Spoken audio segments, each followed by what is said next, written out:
Hello बच्चों, स्वागत है आपका मैथ्स की my class my way channel पे एनसीईआरटी सॉल्यूशंस। जैसा कि हम सबको पता है कि हम कर रहे हैं एक्सरसाइज 2.5 क्लास 9th, और आज हम करने जा रहे हैं क्वेश्चन नंबर 8। क्वेश्चन नंबर 7 और क्वेश्चन नंबर 6 में हमने ये आइडेंटिटी जो है वो पढ़ी थी, a plus B whole cube is equal to A cube plus B cube plus 3ab into A plus B. तो अभी आज जो क्वेश्चन नंबर 8 है इसमें हम थोड़ा सा इसका एक्सपेंशन पढ़ने जा रहे हैं, ठीक है। तो a cube plus B cube plus 3a square plus 3ab square, अगर हम इसको एक्सपैंड कर दें तो वी गॉट दिस रिजल्ट। मैंने पिछले क्वेश्चन में भी जब आपको बताया था कि a plus B whole cube का जो एक्सपेंशन है वो ये होता है, और किस तरह से उसको प्रोडक्ट करके तीनों को a plus B into A plus B into A plus B करके मैंने पूरा एक्सपेंड करके आपको दिखाया था। तो ऐसे आप वो वीडियो जाके देख सकते हो। वैसे तो कुछ नहीं है, इन तीनों को a प्लस बी को 3 बार मल्टीप्लाई ही किया हुआ है मैंने उसमें। तो अभी जो हम जो आइडेंटिटी है वो एक्सपेंशन तक यूज़ करने वाले हैं। ऐसे हम यहाँ तक ही इस आइडेंटिटी को यूज़ कर रहे थे अभी तक, तो अब इसको थोड़ा एक्सपैंड कर देना है, या फिर अगर आप एक्सपेंशन में पहले जाओगे तो पहले ये स्टेप आता है, ठीक है। कुछ नहीं किया हुआ है हमने, वही आइडेंटिटी ली है, a cube plus B cube plus 3ab into A plus b, और इसमें अब आपने ये कॉमन जो लिया हुआ था कॉमन हटा के उसको जनरल कर दिया है। तो that means 3 into a square, जब इस ब्रैकेट हटेगा तो 3 into a square B plus 3a into b square हो जाएगा, ठीक है। तो आपने अब इसी आइडेंटिटी का ये स्टेप ध्यान में रखना है और ये क्वेश्चन सॉल्व करना है। जैसे फर्स्ट क्वेश्चन है आपके पास 8a cube plus B cube plus 12a square B plus 6ab square. जैसे मैं आपको क्वेश्चन नंबर 5 और 4 में बता चुकी हूँ कि आपने यहाँ पे ध्यान नहीं देना है, यहाँ की कोई टेंशन नहीं लेनी है, आपने सिर्फ ये दो टर्म्स देखनी है। ये तो और भी ज़्यादा आसान है, सिर्फ ये दो टर्म्स देखनी है कि ये दो टर्म्स क्यूब में है या नहीं है। तो अगर आप यहाँ पे ध्यान से देखोगे तो v तो क्यूब में है आराम से, लेकिन 8 को हम एज ए पावर 3 कैसे लिख सकते हैं? तो नेचुरल सी बात है, 2 इंटू टू लिख सकते हो। That means 8a cube can be written as 2a raise to power 3 whole raise to power 3, तो वो हम लिख लेंगे, ठीक है। प्लस बी क्यू प्लस, बाकी आपने बिल्कुल वैसे के वैसे ही इसको लिख देना है, ठीक है।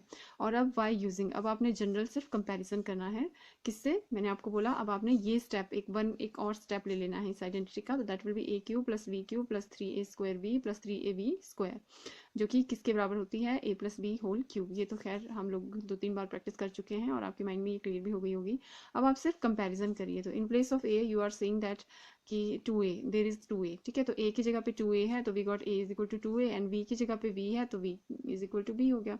अब just put this a is equal to 2a and b is equal to b in this identity. Okay, when we put this, what we'll get? A cube, so 2a cube plus b cube plus 3a square plus 3 into a square. A square का मतलब है कि a is 2a, square means 2 time multiply, okay, into b, okay, plus 3 into a is 2a into b square, क्योंकि, ठीक है। अगर आप इसको ध्यान से देखिए क्या हुआ, हमने इसको एक्सपैंड कर दिया और अपने आप ही एक्सपैंड हो गया इसको यूज करके।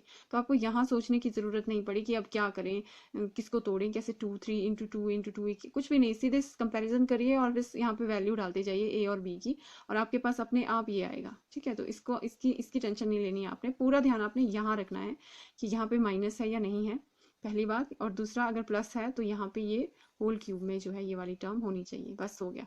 बाकी ये अपने आप आपके पास आएगा, अगर आप चाहे तो भी चेक कर सकते हो। देखिए अपने आप ये 6ab स्क्वायर आएगा, 3 2 6, okay, a and b square, ठीक है। तो मतलब मैंने यहाँ इसको नहीं सोचा ना कि मुझे इसको कैसे तोड़ना है, ये अपने आप टूटा हुआ था।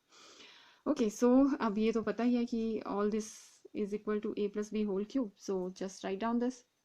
So it will becomes 2a plus b whole cube. तो that means कि ये 3 times this is multiplying. Okay, तो ये 3 times ये multiply कर दिया, तो इस तरह से हमने इसके फैक्टर यहाँ पे लिख दिए। ये मैं थोड़ा एक्सप्लेन कर रही थी क्योंकि फर्स्ट पार्ट था, अब सेकंड और थर्ड पार्ट तो हम जल्दी से करेंगे, ठीक है। अब सेकंड पार्ट में कोई नहीं है, बिल्कुल वैसे ही करना है आपने, सेम वही है, कोई डिफरेंस नहीं है। सिर्फ यहाँ पे पॉजिटिव वाली आइडेंटिटी की जगह पे नेगेटिव वाली आइडेंटिटी आपने लगा देनी है। तो नेगेटिव आइडेंटिटी में क्या होता है? a cube minus B cube minus 3a square b। सिर्फ यहाँ पे ध्यान रखना है कि यहाँ पे 3a प्लस 3ab स्क्वायर होता है, क्योंकि यहाँ पे देखिए, चलिए मैं आपको एक्सपेंड करके दिखा देती हूँ, नहीं तो फिर आपको विश्वास नहीं होगा मुझ पे, है ना। तो एक्सपेंशन क्या था? a cube minus B cube minus 3ab into A minus B, ये होता था ना, ये आइडेंटिटी तो हमने कंफर्म पढ़ी है। तो ये हो गया a cube minus B cube minus 3a square b, और minus into minus that will change into plus, so 3 2ab²। तो यहाँ पे प्लस आ जाता है नेगेटिव वाली आइडेंटिटी में, यहाँ पे आपने ध्यान रखना है कि प्लस है। कहीं ऐसी क्रैमिंग नहीं करनी है कि अब ये नेगेटिव वाली आइडेंटिटी आ गई तो सब कुछ नेगेटिव होगा, क्योंकि यहाँ पे ब्रैकेट ओपन होता है तो negative into negative change into positive, तो इस चीज़ का ध्यान रखना है। और आगे फिर वही है, आगे फिर कुछ भी नहीं है, आगे फिर वही है। अब यहाँ पे कंपैरिजन करिए सिर्फ। पहले आप 8a³ सबसे पहले मैंने क्या बोला कि यहाँ पे ये जो टर्म्स हैं इसको आपने क्यूब में चेंज करना है, होल टर्म्स को। तो यहाँ पे 8 को आप लिख सकते हो 2a, तो यहाँ मैंने 8a³ को लिख दिया 2a³ माइनस b³ को तो b³ भी लिख सकते हैं। आगे मैंने कहा है आगे आपने टेंशन नहीं लेनी, ये अपने आप खुद आएगा अगर आपने ये दो कंपेरिजन ठीक से करे हैं और ये दो साइन का हमने ध्यान रखा है तो।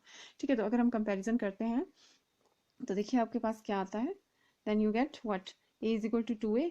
देखिए in place of a there is 2a and b is equal to b, तो b की जगह पे तो b ही है। फिर आगे फिर इस आइडेंटिटी में डाल दीजिए a³ a is 2a³ minus b³ minus 3 into a, यहाँ डालना है, यहाँ नहीं आपने ध्यान देना, अपने आप आएगा ये ऊपर वाला। ठीक है, तो 3 into a is 3 into 2a into 3a² तो दैट मीन्स a² मतलब a दो बार मल्टीप्लाई कर रहा है, 3 into 2a into b plus 3 into a एक बार 2a into b² b 2 times. Okay, तो अब आप इसको देखिए खुद ही अपने आप देखिए, 3 2 सा 6, ये देखिए 6ab² अपने आप, ये अपने आप इसके जो है फैक्टर्स होते जाएंगे, तो इसलिए आपने यहाँ की टेंशन नहीं लेनी, सिर्फ यहाँ का कंपैरिजन ठीक करना है। ठीक है, अब ये आइडेंटिटी आपको क्लियर है कि this is equal to a³ minus b³ minus 3a² b plus 3ab² is equal to a minus b whole cube. तो ये हमने पूरा ऐसे चेंज कर दिया है, इस पूरे को हमने बिल्कुल इसकी तरह बना दिया है, पूरा चेंज करा है, तो that will be equal to 2a minus b whole cube.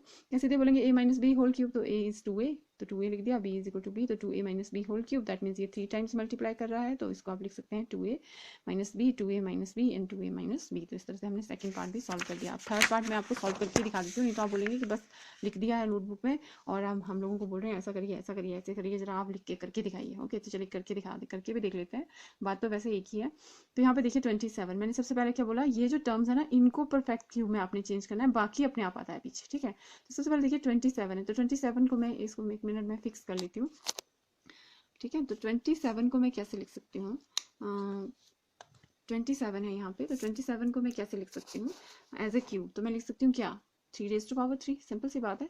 ठीक है, और 125 को क्या लिख सकती हूँ 5 इंटू 5 इंटू 5, दैट मीन्स 5⁻3। मैंने कहा यहीं तक जाना है, बस इससे आगे नहीं जाना है, इससे आगे जाने की जरूरत नहीं है यहाँ पे। और ध्यान क्या रखना आगे प्लस और माइनस का, तो यहाँ नेगेटिव है, तो सीधी सी बात है कि नेगेटिव वाली आइडेंटिटी लगने वाली है। और नेगेटिव वाली आइडेंटिटी क्या है, a³ minus b³ minus 3a² b plus 3ab², क्योंकि ये क्या होती है a³ minus b³ minus 3ab into a minus b होता है। अब इसको अगर आप और ओपन करोगे तो इट विल बी क्या minus 3a into a² b plus 3ab²। ठीक है, तो which is equal to a minus b whole cube. अब मेरे को सिर्फ कंपैरिजन करना है। ठीक है, तो देखिए यहाँ पे इन place of a there is 3, तो therefore I will write a is equal to 3 and in place of b there is 5a। देखिए b³ 5a³, तो b is equal to 5a।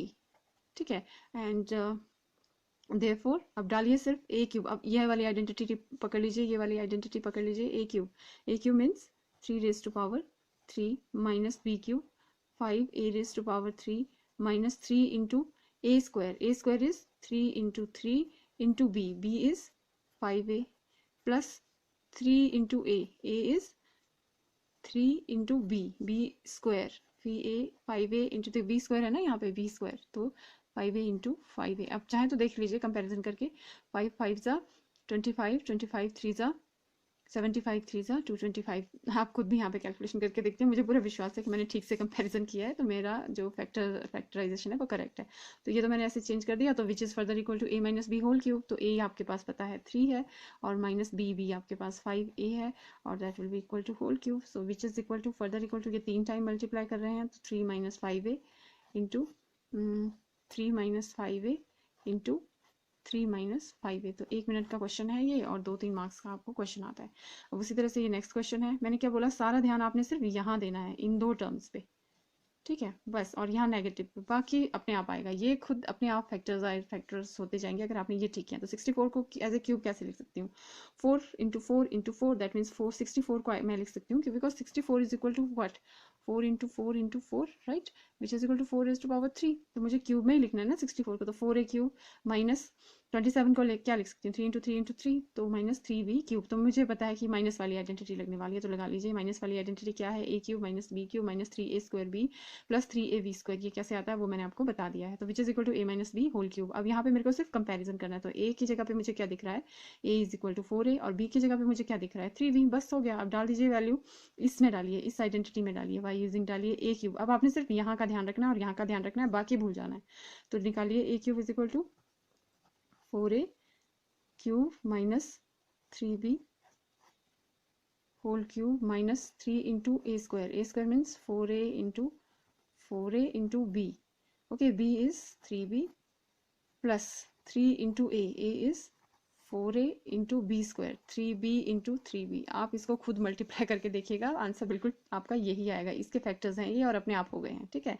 Which is further equal to a - b3। तो a आपको पता है कितना है 4a and b आपको पता है कितना है 3b होल क्यूब, ठीक है। बहुत कंफ्यूजन होता है इसमें, किसकी वजह से, जब आप फैक्टर्स के बारे में सोचने लगते हो। तो फैक्टर्स के बारे में सोचना, सिर्फ इन दो के बारे में सोचना, ठीक है। तो which is equal to 4a - 3b। अगर नहीं आया आपका आंसर तो आप मेरे को बोलना, 4a - 3b क्यों आया है वो पता होना चाहिए, और उसके लिए मैंने आपको एक्सपेंशन के बारे में पहले ही बता दिया, ठीक है। तो ये देखिए हमारा क्वेश्चन सॉल्व हो गया। अब जल्दी से हम लास्ट क्वेश्चन पे पहुंच गए हैं। कंपैरिजन कैसे करना है वो मैंने आपको बता दिया है। तो 27 को आप क्या लिख सकते हो, 3 लिख सकते हो, 3 into 3 27 और 1/216 6 into 6 into 6, ठीक है। तो a मेरे को यहाँ पे कंपैरिजन करके a कितना मिलता है, a के कंपैरिजन करती हूँ तो a = 3p एंड b = 1/6 मिलता है। अब तो मुझे फटाफट से वैल्यूज डालनी है, तो वैल्यूज डालूंगी a³ मीन्स यहीं डाल देती हूँ, उसके साथ ही डाल देती हूँ, ठीक है। तो a³ मतलब 3p whole cube, okay, minus b³ means 1/6 whole cube minus 3 into a² है आपके पास 3p into b आपके पास कितना है 1/6, ओके। तो देखिए 3 2 ज़ा 6 हो गया, 3 2 ज़ा 6, ठीक है, हो गया। और देखिए 3 3 ज़ा 9 हो गया अपने आप, और आगे बचा फिर प्लस कर देती हूँ, क्या हो गया 3ab²। तो 3 into a है आपके पास 3p and b² means 1/6 into 1/6। तो इसका एक्सपेंशन देखिएगा बिल्कुल यही आ जाएगा 1/4, क्योंकि 3 2 ज़ा 4 3 2 ज़ा 6 3 2 ज़ा 6 ये कैंसिल हो जाएगा। तो दैट मीन्स इसको मैं फर्दर क्या लिख सकती हूँ, a - b। a मेरे को पास क्या आया है 3p - 1/6 होल क्यूब, ओके। तो विच इज़ इक्वल टू क्या हो गया, फर्दर इसको मैं 3 बार लिख सकती हूँ, होल क्यूब है, तो विच इज़ इक्वल टू क्या हो जाएगा 3p - 1/6 into 3p - 1/6 into 3p - 1/6। तो ये देखिए हो गया मेरा क्वेश्चन।